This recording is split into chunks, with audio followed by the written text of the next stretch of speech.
MBBS அப்ராடில் படிக்கணும்னு decide பண்ணதுக்கப்புறம் இந்த கண்ட்ரி தான் பெஸ்ட், அந்த கண்ட்ரி தான் பெஸ்ட் அப்படின்னு யாராவது சொல்கிறத கேட்டு மட்டும் டெசிஷன் எடுக்காதீங்க. அதுக்கு பதிலாக ஒவ்வொரு கண்ட்ரியை பற்றியும் நீங்களே இன்டெப்த்தாக தெரிஞ்சுக்கிட்டு அதுக்கப்புறம் உங்களுக்கு எது சூட்டபிளாக இருக்குமோ அதை டிசைட் பண்ணுறது தான் கரெக்டான அப்ரோச். கேட்குறதுக்கே நல்லா இருக்குல்ல? ஆமாங்க.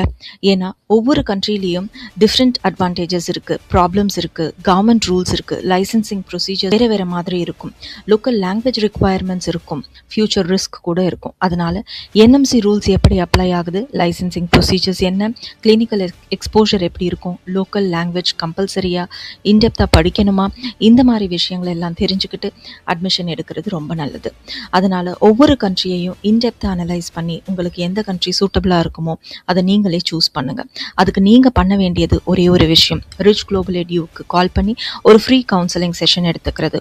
நாங்கள் இன்டெப்த்தாக ஒவ்வொரு கண்ட்ரியில் இருக்கக்கூடிய ப்ளஸ் அண்ட் மைனஸை உங்களுக்கு சொல்கிறோம். அண்ட் நீங்கள் அதிலிருந்து உங்களுக்கு சூட்டபிளானது எதுவோ அதை சூஸ் பண்ணுங்க.